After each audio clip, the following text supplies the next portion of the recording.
The blood-red sunset painted the Blackwater Valley in crimson as Daisy Collins clutched her father's letter, the paper worn thin from countless readings. It was 1872, and the untamed Arizona Territory held both promise and peril for a woman traveling alone. She had come too far to turn back now.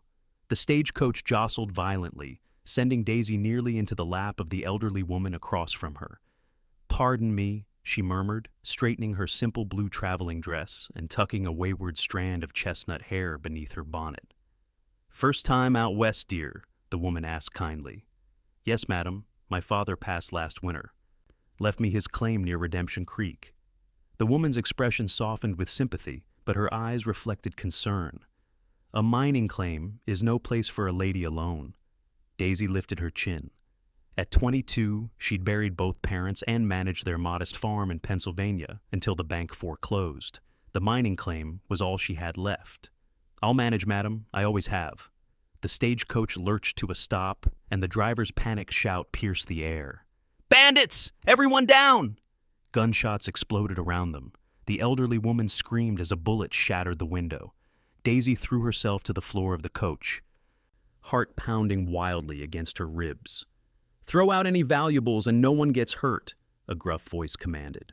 With trembling hands, Daisy removed her mother's locket from around her neck, her last family heirloom, and tossed it through the window, along with her meager coin purse. Another shot rang out, but this one sounded different. A man's voice called out, deep and authoritative.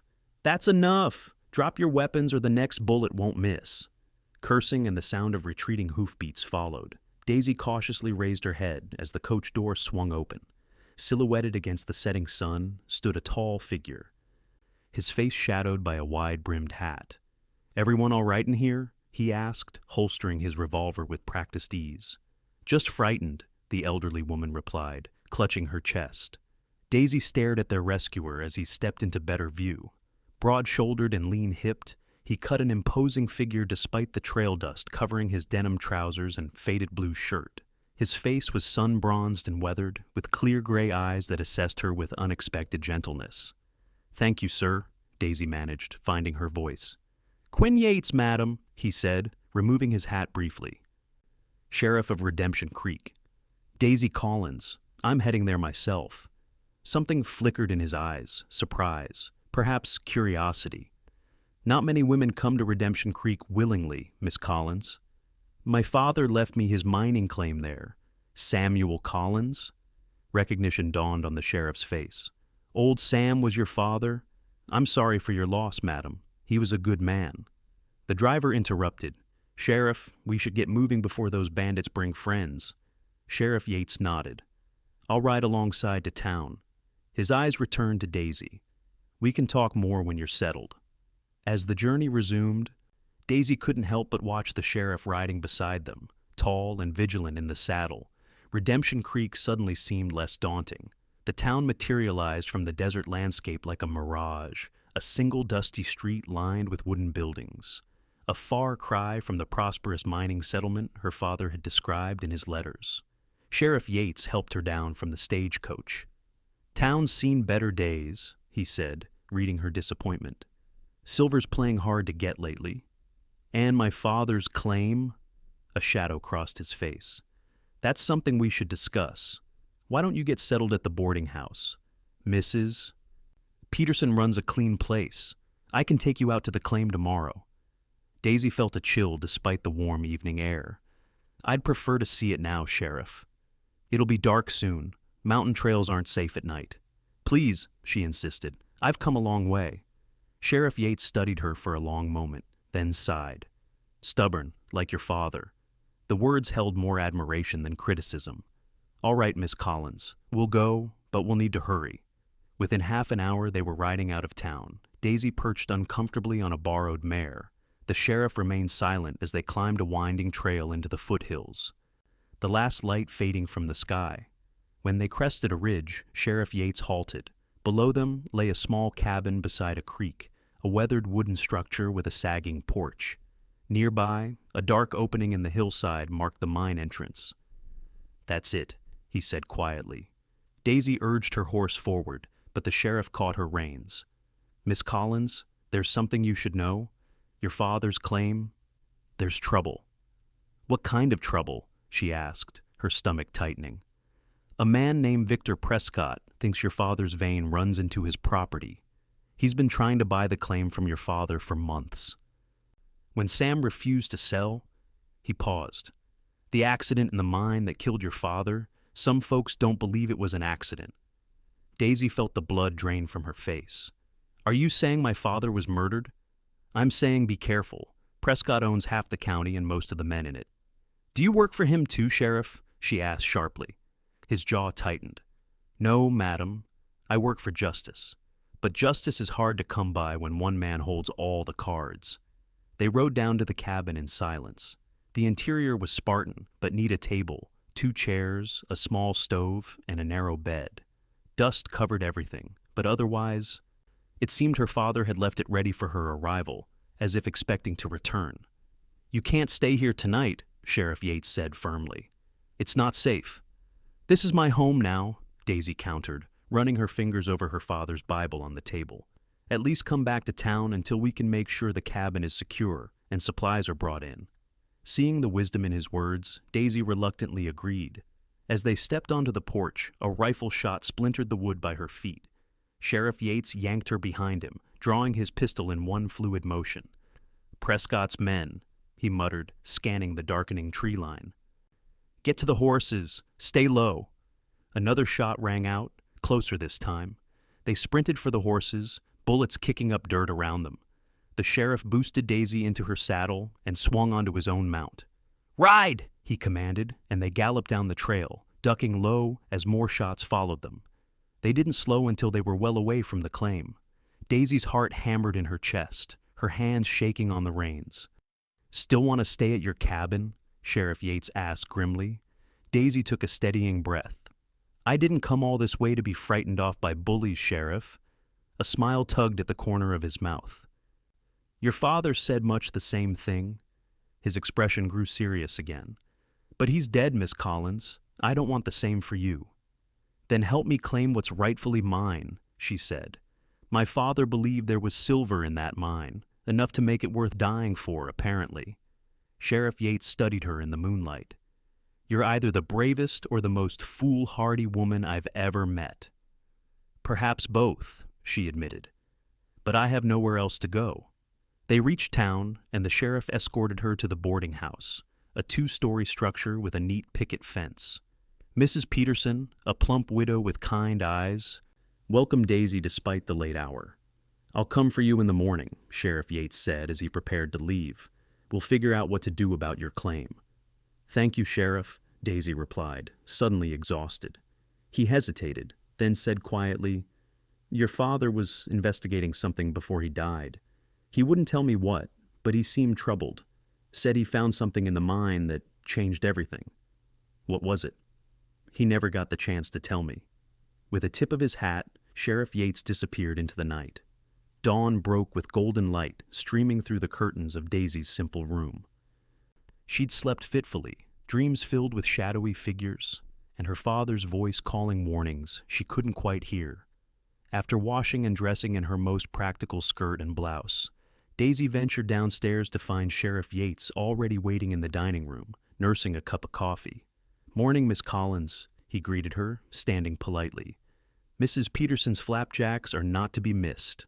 Over breakfast, they discussed their plan. "I've arranged for supplies to be delivered to your cabin," he explained, "and I've deputized young Tim Hollister to stay nearby and keep watch for a few days." "I appreciate that, Sheriff, but I don't need a nursemaid." "Consider it protection for your property, not you," he countered, "though I worry more about your safety than the cabin's." They were interrupted by a commotion outside. Sheriff Yates's hand instinctively moved to his gun as the door swung open. A well-dressed man in his 50s entered, flanked by 2 rough-looking cowboys. His silver-streaked hair and tailored suit spoke of wealth, but his cold eyes revealed a hardness that money couldn't hide. Sheriff," the man said smoothly. "Just the man I wanted to see." His gaze shifted to Daisy. "And this must be Samuel Collins' daughter, Victor Prescott." "At your service, madam." He executed a small bow. Sheriff Yates stood. "What do you want, Prescott?" Merely to welcome Miss Collins to our community, Prescott replied, though his smile never reached his eyes, and to express my condolences for her father's unfortunate accident. Thank you, Mr. Prescott, Daisy said carefully. I understand you've inherited your father's claim, Prescott continued, a burden for a young woman alone. I'd be happy to take it off your hands, say, $500?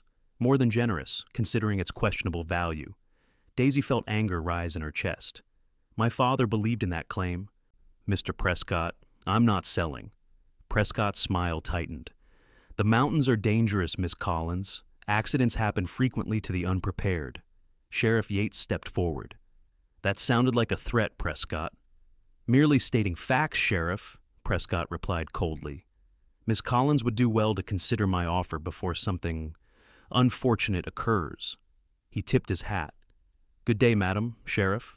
After he left, Daisy released a breath she hadn't realized she was holding. Well, now you've met the most powerful man in the county, Sheriff Yates said grimly, and made an enemy. He as good as admitted to killing my father, Daisy said, her voice shaking with fury. Nothing we can prove in court. The sheriff's jaw tightened. But I promise you, Miss Collins, if he's responsible, he'll answer for it. By midday, they reached Daisy's cabin again. In daylight, it looked less forlorn, simply weathered by the elements and time. Sheriff Yates helped her clear away the dust and check for any damage. The previous night's shooters had left their mark in splintered wood and broken windows, but the structure remained sound. I should inspect the mine, Daisy said once they'd finished with the cabin. Sheriff Yates frowned. That's not a good idea. Old mines are treacherous. My father found something important in there. You said so yourself. After arguing further, the sheriff reluctantly agreed, but insisted on entering first. They lit lanterns and stepped into the cool darkness of the mine shaft. Stay close, Sheriff Yates warned. Watch your step. The tunnel extended deep into the mountain, supported by wooden beams every few feet. About 100 yards in, they reached a fork. Left goes to the main chamber where your father was working, the sheriff explained. Right tunnel's newer. He started it a few months before he died. Let's try the right one first, Daisy decided. The tunnel narrowed as they walked, the air growing thicker. Sheriff Yates stopped suddenly, raising his lantern. Look there. On the wall, someone had carved a series of numbers, 23, 15, 6, 19. What does it mean? Daisy asked. I don't know. Could be measurements or coordinates. He studied the rough wall beyond the numbers. Your father was convinced there was a rich vein here, but the assay office never confirmed it. They continued deeper, finding more carvings arrows pointing deeper into the mine, more numbers. And finally, a small chamber where the tunnel ended abruptly. This doesn't make sense, Sheriff Yates muttered, examining the end wall. Why stop digging here? Daisy held her lantern higher, noticing a discoloration in the rock face. What's that? The sheriff touched the wall, his fingers coming away with a reddish smudge. Cinnabar, he said. Mercury ore. Is that valuable? Not as valuable as silver, but yes. His brow furrowed. But your father wasn't mining for mercury.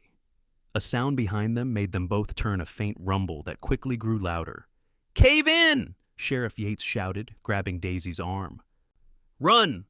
They sprinted back through the tunnel as rocks began to fall. The sheriff pushed Daisy ahead of him as the ceiling collapsed. They burst into the main shaft just as the entrance to the right tunnel disappeared in a cloud of dust and debris. Coughing and shaken, they staggered toward the mine entrance. Outside, in the clear air, Daisy sank to the ground, trembling. That was no accident, Sheriff Yates said grimly, scanning the surrounding hills with narrowed eyes. Someone used dynamite. Prescott? Most likely. He helped her to her feet. Are you all right? Yes, but... She stopped, realizing the sheriff's sleeve was torn and bloody. You're hurt. Just a scratch, he dismissed, though his grimace suggested otherwise. Back at the cabin, Daisy insisted on treating his wound a deep gash along his forearm, where falling rock had struck him. As she cleaned and bandaged it with supplies from her father's medicine cabinet, an uncomfortable silence stretched between them. Thank you, Sheriff Yates said finally. You have a gentle touch. Daisy felt warmth rise to her cheeks. My mother taught me. She was often called upon to help neighbors in need. She would be proud of your courage, he said softly. Their eyes met.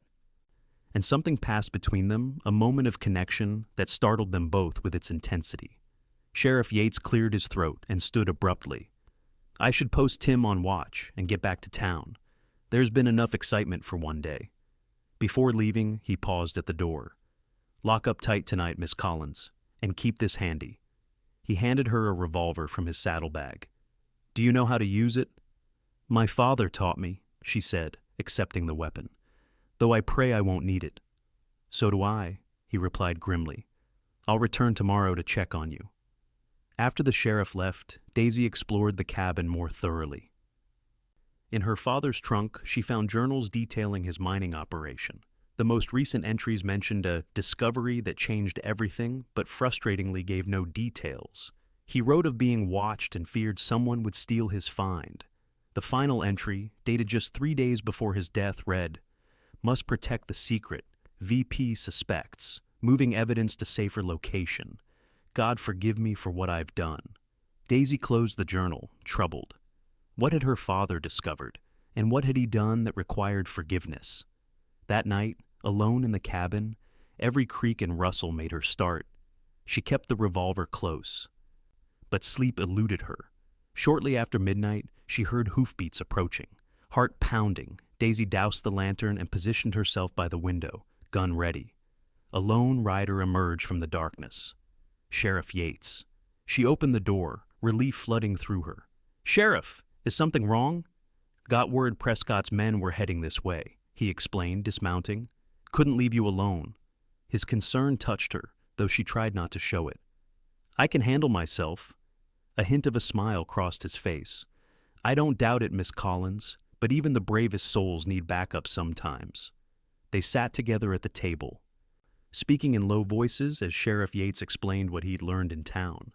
"Prescott's been telling folks you're an imposter, that your father sold him the claim before dying, and you're trying to steal it." "That's absurd! I have my father's letters and the deed." "Papers can be forged according to Prescott." The sheriff leaned forward. "We need to find whatever your father discovered. It must be valuable enough for Prescott to commit murder." They pored over Samuel Collins' journals again, searching for clues. As dawn approached, Daisy's eyelids grew heavy. She must have dozed off because she awakened with a start to find a blanket draped over her shoulders and Sheriff Yates watching the sunrise from the porch. "You should have woken me," she said, joining him. "You needed rest." His gaze remained on the mountains, painted gold by the rising sun. "It's peaceful here. I can see why your father loved it." Something in his voice made her look at him more closely. "You knew him well?" "He gave me my first job when I came west 10 years ago. Taught me to mine, to respect the mountain." He turned to her, his expression softening. "He spoke of you often, his bright daughter back east. He was saving everything for your future." Tears pricked Daisy's eyes. "I wish I'd come sooner. He wouldn't have allowed it, wanted you educated, prepared for a better life than this." "Yet here I am anyway," she said with a sad smile. Their quiet moment was interrupted by the sound of approaching horses, several of them. "Get inside," Sheriff Yates ordered, drawing his gun. Through the window, Daisy watched 3 riders approach Prescott's men from the day before. The sheriff stepped off the porch to meet them, his stance relaxed but alert. "Morning, boys," he called. "You're out early." "Mr. Prescott wants to see the woman," the leader replied gruffly. "Miss Collins isn't receiving visitors," Sheriff Yates replied evenly. "Wasn't asking, Sheriff." The man's hand hovered near his holster. "Mr. Prescott's patience is wearing thin. Either she sells the claim, or accidents will keep happening." Sheriff Yates's voice hardened. "Is that a confession about yesterday's cave-in, Harlan?" The man named Harlan shifted uncomfortably in his saddle. "Don't know what you're talking about." "Then you won't mind coming to town to answer some questions." Tension crackled in the air. Daisy held her breath, watching the standoff. Sheriff Yates stood outnumbered, but unwavering. "This ain't over," Harlan finally spat, wheeling his horse around. "Tell the woman she's got 1 day to accept Mr. Prescott's offer." After they rode away, Sheriff Yates returned to the cabin, his expression grim. "We need to find what your father discovered, and quickly." "But where do we look?" The mines collapsed. "Not the main chamber, and there might be other places." He picked up Samuel's journal again. Your father was clever. He wouldn't leave his discovery unprotected, but he'd want you to be able to find it. They spent the morning searching the cabin and surrounding area without success. By midday, Daisy was frustrated and worried. "What if we never find it?" she asked, as they rested in the shade of a large pine. "Then we fight Prescott with what we have," Sheriff Yates replied. "I've sent for the federal marshal. He'll arrive in 2 days." "Will that be enough?" Before he could answer, gunfire erupted from the ridge above them. Sheriff Yates tackled Daisy to the ground as bullets thudded into the tree trunk. "Stay down," he ordered, drawing his revolver and returning fire. Pinned down, they crawled toward a cluster of rocks for better cover. More shots rang out, at least 2 gunmen, Daisy realized with growing terror. Sheriff Yates managed to hit one attacker, who cried out and fell silent. The second shooter retreated, and soon they heard a horse galloping away. "Are you hurt?" the sheriff asked urgently, checking Daisy for injuries. "No, I'm fine," she assured him, though her hands trembled. "What about you?" "Never better," he said grimly, helping her up. "But we can't stay here. They'll be back with reinforcements. Where can we go?" "I know a place, an old line shack about 5 miles north." Prescott doesn't know about it. They quickly gathered essential supplies and Daisy's father's journals, then saddled the horses. As they prepared to leave, Daisy paused on the porch, looking back at the cabin. "We'll return," Sheriff Yates promised softly, "once this is over." They rode hard through the afternoon, taking a circuitous route through dense forest to avoid being tracked. The line shack, when they reached it, was little more than 4 walls and a roof, but it was well hidden in a grove of pines. "Not exactly the Palmer House Hotel," Sheriff Yates said, with a wry smile as he lit a lantern. "It's perfect," Daisy replied, grateful for the sanctuary.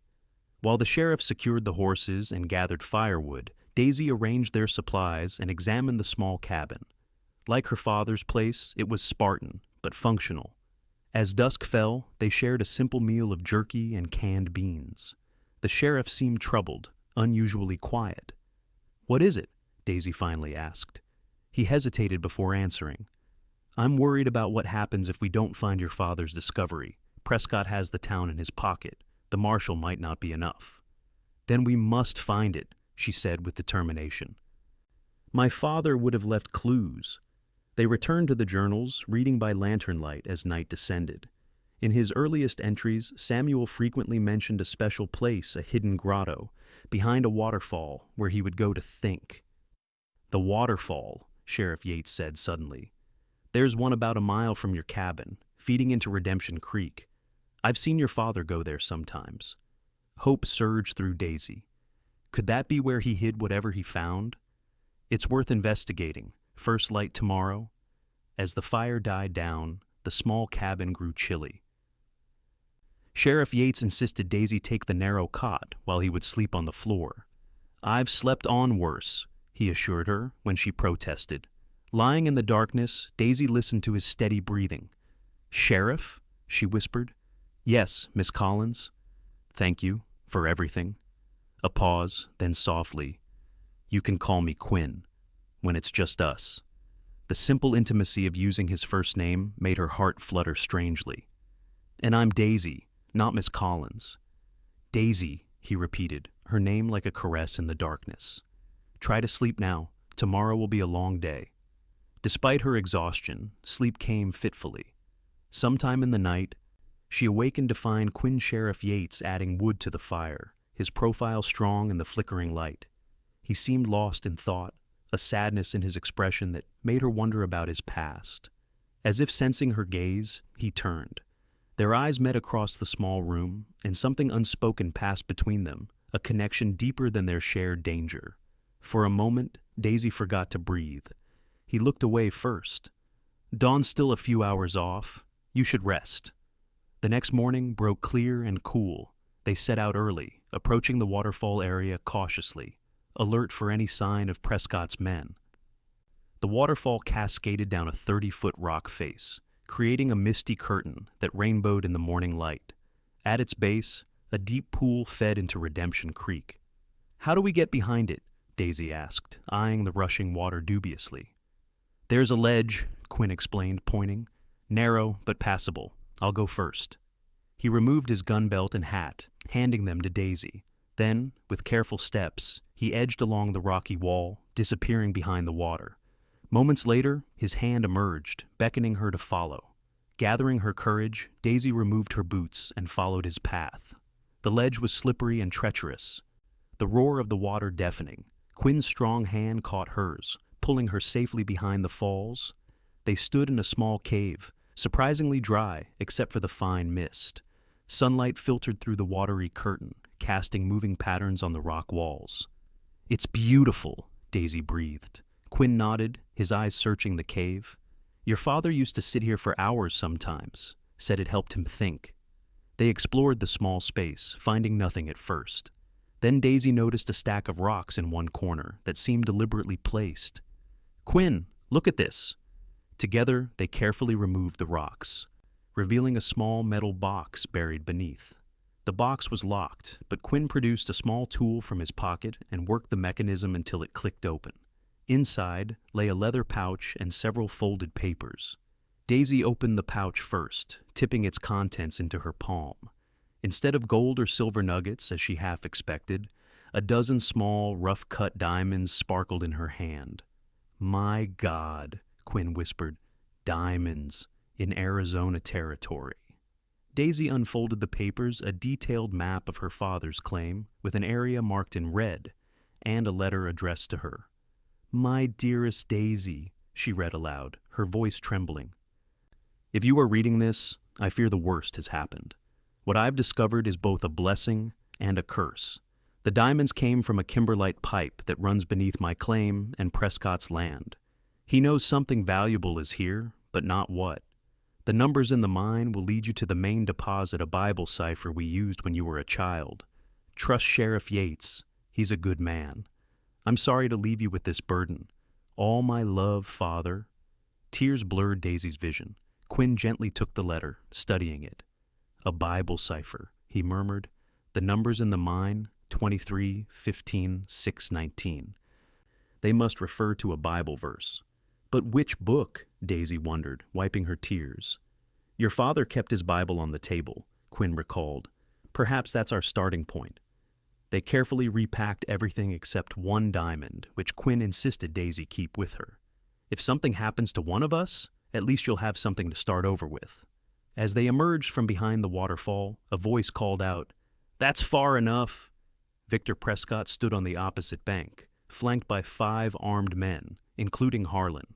All had weapons trained on them. "Well done, Miss Collins," Prescott said with a cold smile. "You've saved me the trouble of finding your father's little secret." Quinn positioned himself in front of Daisy. "This is over, Prescott. The federal marshal is on his way.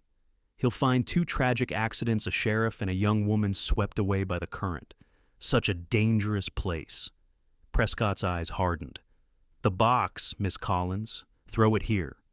"Don't do it, Daisy," Quinn said quietly. "How touching," Prescott sneered. "But foolish. Harlan, show the sheriff what happens to those who interfere." Harlan raised his rifle, aiming at Quinn. Without thinking, Daisy shoved Quinn aside just as the shot rang out. Pain exploded through her shoulder, spinning her backward toward the edge of the pool. "Daisy!" Quinn's horrified shout was the last thing she heard before the cold water closed over her head. The current pulled her downstream, pain and cold numbing her senses. Through blurry vision, she saw Quinn diving after her, more shots ringing out. Then darkness claimed her. Daisy drifted in and out of consciousness, aware of strong arms carrying her, murmured reassurances, the sting of antiseptic. When she finally awoke fully, she was lying on a bed in an unfamiliar room, her shoulder heavily bandaged. "Welcome back," a gentle voice said. She turned her head to see Quinn sitting beside the bed, his face haggard with exhaustion and worry. "Where are we?" she asked, her throat dry. "My house, on the edge of town," he replied, helping her sip water. "It was safer than taking you to the doctor. Prescott has eyes everywhere." "The diamonds?" "Safe," he assured her.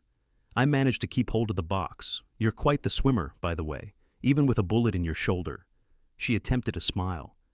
"My father insisted I learn. What about Prescott?" Quinn's expression darkened. "Still free for now, but the marshal arrived this morning. With your father's letter and the diamonds as evidence, Prescott won't escape justice this time. And his men? Scattered after the shooting. Harlan's dead. I had no choice. Daisy reached for his hand, noting the bandage around his forearm. You're hurt too. Just a graze, he dismissed. You're the one who nearly died trying to save me. His voice broke slightly on the last words, and Daisy realized with sudden clarity that his concern went beyond duty or friendship. I couldn't bear to see you shot, she admitted softly. Their eyes locked, the unspoken feelings between them growing stronger. Quinn leaned forward slightly, then caught himself and stood abruptly. You should rest. The marshal will want your statement when you're stronger. Over the next 3 days, Daisy regained her strength while Quinn and the marshal built their case against Prescott. The diamonds proved to be of exceptional quality. Angiologists confirmed they came from a rare kimberlite pipe, the first discovered in Arizona territory. On the 4th day, as Daisy sat on Quinn's small porch watching the sunset, he returned with news. Prescott's been arrested, he announced, satisfaction evident in his voice. Charged with murder, attempted murder, and claim jumping. The marshal's escorting him to Tucson for trial. So it's over? Daisy asked, hardly daring to believe it. Almost. Quinn sat beside her, uncharacteristically hesitant. There's still the matter of your claim. With the diamond discovery, it's worth a fortune now. Our claim, Daisy corrected softly. My father trusted you. I trust you. Whatever comes from the mine, we'll share.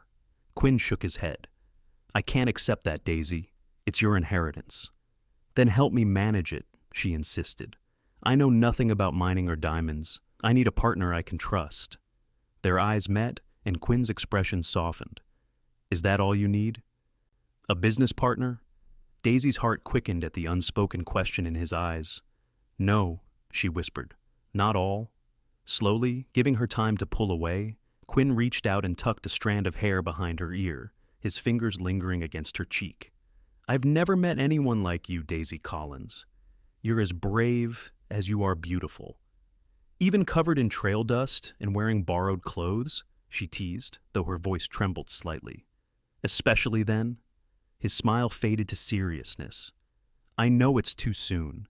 You've been through so much, and you have a fortune to manage now. You could go anywhere, do anything. What if I want to stay right here? Hope flared in his eyes. Then I'd be the happiest man in the territory. He hesitated, then continued softly. I've fallen in love with you, Daisy. I think I started falling the moment you stood up to Prescott that first day. Joy washed through her at his declaration. I love you too, she admitted, the words both frightening and liberating. When I thought Harlan was going to shoot you... Quinn leaned forward, his lips meeting hers in a kiss that started gentle but quickly deepened with all the emotion they'd held back. When they finally parted, both breathless, he rested his forehead against hers. I have nothing to offer but myself, he said quietly. Not like the gentlemen you must have known back east. Those gentlemen never saved my life, Daisy replied, touching his face, or showed me what real courage looks like. 1 week later, with Daisy's shoulder healing well, they returned to her cabin. The journey was bittersweet, a homecoming shadowed by the memory of violence, yet brightened by the promise of their future together. The claim would be developed properly now, with engineers and proper equipment. The Bible cipher had indeed revealed the location of the main diamond deposit, a vein rich enough to sustain them for decades. As they stood on the porch watching the sunset paint the mountains gold, Quinn turned to Daisy with uncharacteristic nervousness. There's something I've been wanting to do, he said softly, removing his hat. With gentle hands, he placed it on Daisy's head, the brim falling slightly over her eyes. There. Perfect. Your hat? She questioned, reaching up to touch the worn leather brim. My father gave me that hat when I left home, Quinn explained, his voice husky with emotion. Said a good hat would keep me safe in sun and storm. It's the only thing I have from my family. Understanding dawned in Daisy's eyes. Quinn, he took her hands in his gaze steady and sure. Daisy Collins, I'm asking you to be my wife, to wear my hat and my name, to be my forever. Tears of happiness filled Daisy's eyes as she nodded, unable to speak for a moment. Yes, she finally whispered, you're forever. Quinn pulled her close, kissing her with a tenderness that made her heart soar. The hat slipped backward, but he caught it, settling it firmly on her head again with a smile. "It looks better on you anyway," he murmured against her lips. Their wedding took place 3 weeks later, in the newly built church in Redemption Creek. The town had already begun to change news of the diamond discovery, bringing an influx of legitimate businesses and families looking for a fresh start. Quinn resigned as sheriff to manage the mine operations, though he still helped train his replacement. Daisy established a school for the growing number of children, fulfilling a dream she'd long held. On their wedding night, as they stood in the doorway of their expanded cabin, no longer a rough miner's shelter, but a proper home, Quinn once again took off his hat and placed it on Daisy's head. "Mrs. Yates," he said, the words filled with pride and love. "My forever." "My forever," she echoed, standing on tiptoe to kiss him as the stars emerged above Redemption Creek. 5 years later, Redemption Creek had transformed into a prosperous town with a population approaching 2,000 souls. The Yates Diamond Mine employed over 100 men, using the most modern and safe mining practices available. Quinn and Daisy's home, built on the site of her father's original cabin, stood as a testament to their success, a comfortable 2-story house with a wide porch, where they often sat watching their twin 4-year-old sons, Samuel and James, play in the yard. On the 5th anniversary of their wedding, Quinn took Daisy back to the waterfall, where they had discovered the diamonds and nearly lost their lives. "Do you ever regret it?" he asked as they sat on a blanket near the pool, watching the water cascade down. "Staying here instead of returning east with your fortune?" Daisy looked at her husband, still handsome, despite the new lines around his eyes. Still the man who had risked everything to protect her when she was a stranger. "Never," she replied honestly. "Everything I love is here." Quinn smiled, reaching into his pocket. "I have something for you." He handed her a small velvet box. Inside lay a delicate gold locket with a small diamond, one of the first they'd found set in its center. When opened, it contained a miniature portrait of their sons on one side and a lock of Quinn's hair on the other. "It's beautiful," Daisy whispered, tears in her eyes. "To replace the one you lost to those bandits on your first day here," Quinn explained, fastening it around her neck. "I've been meaning to do this for years. I love it."